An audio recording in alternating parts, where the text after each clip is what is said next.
اعوذ باللہ من الشیطان الرجیم بسم اللہ الرحمن الرحیم قل اننی ہدانی. اب یہ دو آیتیں جو آ رہی ہیں قل کی بہت ہی اہم ہیں، یاد رکھنی چاہیے ہر ایک کو. قل اننی، اب کس سے خطاب ہو رہا ہے؟ محمد رسول اللہ سے. آپ نے دیکھا کتنی 20 رکوعوں پر مشتمل صورت یا ایھا الذین آمنوا کا لفظ ایک دفعہ نہیں آیا. ہاں جہاں جہاں بیچ بیچ میں خطاب ہے محمد سے صلی اللہ علیہ وسلم، گفتگو ہو رہی ہے حضور سے. حضور کی وساطت سے تمام اہل ایمان بھی مخاطب ہیں، لیکن صراحت کے ساتھ خطاب جو ہے یا ایھا الذین آمنوا وہ نہیں.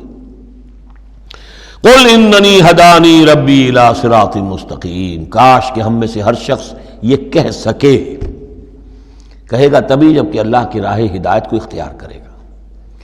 کہو میرے رب نے تو مجھے ہدایت دے دی ہے سیدھی راہ کی طرف. اللہم ربنا اجعلنا منہم. قل اننی ہدانی ربی الی صراط مستقیم دینا قیما ملت ابراہیم حنیفا. وہ دین ہے سیدھا قائم، اور وہ ملت ہے ابراہیم کی یکسو ہو کر. وما کان من المشرکین، اور یقیناً ابراہیم مشرکوں میں سے نہیں تھے. قل، پھر دوسرا قل آ گیا. ان صلاتی و نسکی و محیای و مماتی للہ رب العالمین. کہو میری نماز، میری قربانی، اور جیسے میری نماز اور میری قربانی اللہ کے لیے ہے، میری زندگی اور میری موت اللہ کے لیے ہے، رب العالمین جو تمام جہانوں کا پروردگار ہے. یہ کہنے کے ہم قابل ہوں، زندگی وقف کریں، طے کر لیں کہ جینا ہے اللہ کے لیے، مرنا ہے اللہ کے لیے. ٹھیک ہے، زندگی کی ضروریات ہیں، ضروریات کی حد تک آدمی اپنا وقت، اپنی صلاحیت کچھ اس میں بھی لگائے، لیکن یہ نہ معلوم ہو کہ اصل شے یہ ہے اور دین کو صرف ضمیمہ بنا رکھا ہے، بلکہ معلوم ہو کہ اصل شے یہ ہے جینا، مرنا، اٹھنا، بیٹھنا، چلنا، پھرنا، سونا، جاگنا اللہ کے لیے ہے.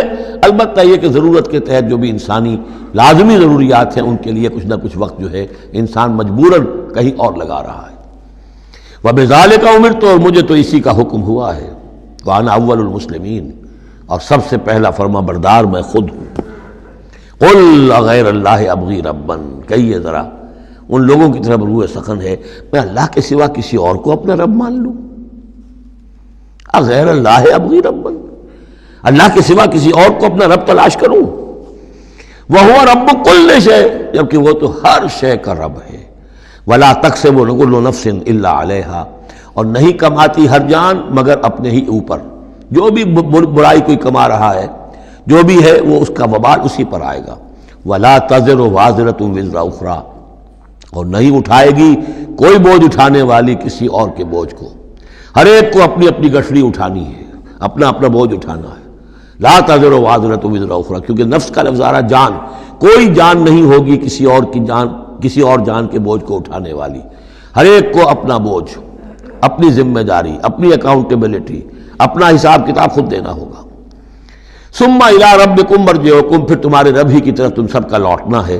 فینبئکم بما کنتم فیہ تختلفون، اور پھر اللہ تمہیں جتلا دے گا جو کچھ جن چیزوں میں بھی تم اختلاف کرتے رہے تھے. وہو الذی جعلکم خلائف الارض، اور وہی ہے جس نے تمہیں زمین میں خلیفہ بنا دیا. ایک تو یہ کہ خلیفہ عثمانی میں بھی کہ جو خلافت حضرت آدم کو دی گئی علیہ الصلوۃ والسلام، تو وہ پوٹینشلی تمام انسانوں کو دی گئی ہے. اور جو بھی شخص اللہ کا مطیع و فرمان ہو، اللہ کو اپنا حاکم اور بادشاہ مان لے، تو وہ گویا کہ اس کی خلافت کا حقدار ہو گیا.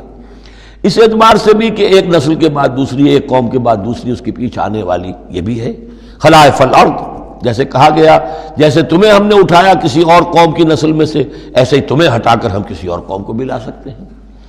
وَهُوَ الَّذِي جَعَلَكُمْ خَلَائِفَ الْأَرْضِ وَرَفَعَ بَعْضَكُمْ فَوْقَ بَعْضٍ دَرَجَاتٍ، اور تم میں سے بعض کے درجوں کو بعض پر بلند کر دیا. کسی کو علم دیا ہے، کسی کو حکمت دی ہے، کسی کو کچھ ذہانت زیادہ دی ہے، کسی کو جسمانی صلاحیت زیادہ دی ہے، کسی کو صحت جسمانی دی ہے، اور کسی کو حسن جسمانی دے دیا ہے. مختلف چیزیں ہیں. لِيَبْلُوَكُمْ فِي مَا آتَاكُمْ، یہ مختلف بخششیں اللہ کی اور مختلف چیزیں اللہ نے جو مختلف لوگوں کو دی ہیں، یہ اس لیے تاکہ تمہیں آزمائے. لِيَبْلُوَكُمْ، بلا یبلو، آزمانا، جانچنا. ابتلاء اسی سے باب افتعال ہے، امتحان، ابتلاء. ان ربک سریع العقاب، یقیناً آپ کا رب عذاب دینے میں بھی بہت جلد ہے. انہ لغفور الرحیم، اور یقیناً وہ غفور اور رحیم ہے. یہاں اللہ کے فضل و کرم سورہ انعام ختم ہوئی. صدق اللہ العظیم.